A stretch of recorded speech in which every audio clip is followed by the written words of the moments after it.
Kita beralih informasi lainnya, Saudara.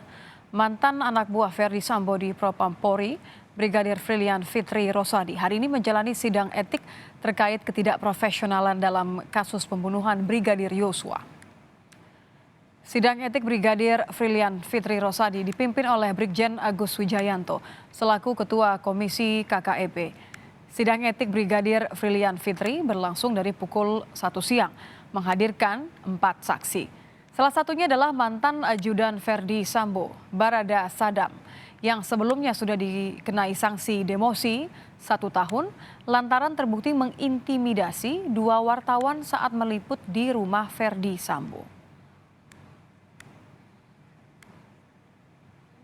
Agenda sidang hari ini yaitu sidang KKEP terduga pelanggar Brigadir FF akan dilaksanakan pada hari ini, Selasa 13 September 2022 pada pukul 13.00 WIB.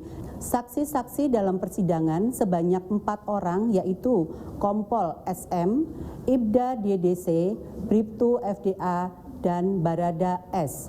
Sedangkan wujud perbuatan yaitu ketidakprofesionalan dalam melaksanakan tugas. Untuk mengetahui informasi terkini soal sidang etik Brigadir Frilian Fitri, kita akan bergabung dengan jurnalis Kompas TV, ada Dian Silitonga di gedung TNCC Polri. Selamat malam, Dian.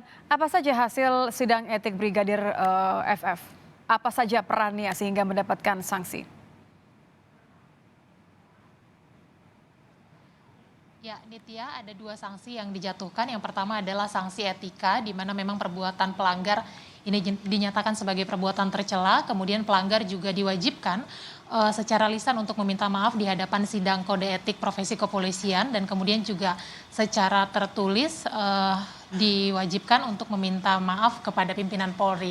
Nah, sanksi yang kedua adalah sanksi administratif, yaitu mutasi berupa demosi atau penurunan jabatan selama 2 tahun.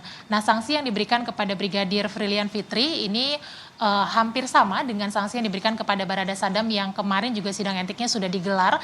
Bedanya adalah lama demosi, sehingga memang disinyalir peran dari Brigadir Frilian ini juga sama dengan peran Barada Sadam, yakni melakukan intimidasi terhadap wartawan ketika bertugas menjaga rumah pribadi Verdi Sambo di Jalan Saguling, Jakarta Selatan. Kita ingat nih ya bahwa peristiwa intimidasi terhadap 2 orang wartawan di rumah Verdi Sambo ini terjadi pada pertengahan Juli yang lalu, yang kemudian pemberitaannya menjadi viral, dan hal inilah yang kemudian dalam sidang etik kemarin disampaikan oleh pimpinan sidang menjadi hal yang memberatkan karena tindakan mengintimidasi wartawan ini dinilai berpotensi menurunkan kepercayaan publik terhadap institusi Polri. Nah, tadi atas putusan sidang etik ini Brigadir Frilian Fitri menyatakan menerima putusan etik tersebut atau tidak mengajukan banding. Nitya. Ya, yang juga patut dikonfirmasi, apakah ketika Brigadir Frilian ini menghapus video dan foto milik wartawan, Anda menyebutkan tadi di rumah Verdi Sambo, apakah ini kemudian juga atas perintah dari Verdi Sambo?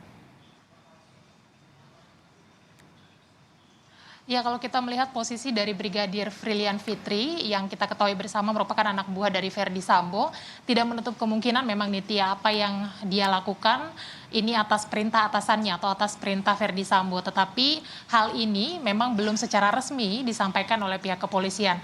Tadi sidang etik juga berjalan tertutup, jadi kita tidak bisa mendengarkan materi persidangan termasuk soal kronologi peristiwanya.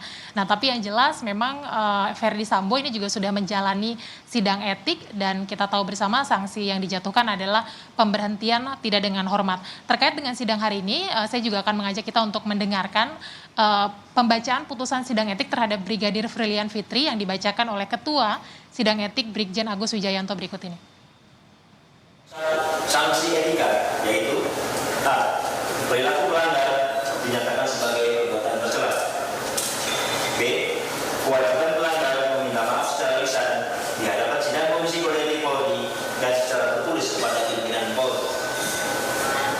2. Sanksi administratif yaitu mutasi bersifat demosi selama 2 tahun. Saat ini sudah ada 9 anggota Polri yang menjalani sidang etik terkait dengan penanganan kasus pembunuhan terhadap Brigadir Yosua. Kita juga masih menantikan jadwal sidang etik terhadap 3 tersangka yang terlibat dalam kasus obstruction of justice, yakni Brigjen Hendra Kurniawan, kemudian juga AKBP Arif Rahman Arifin, dan juga AKP Irfan Widianto yang memang rencananya akan dilakukan atau digelar dalam waktu dekat ini. Nitya. Terima kasih Dian Silitonga melaporkan langsung dari TNCC.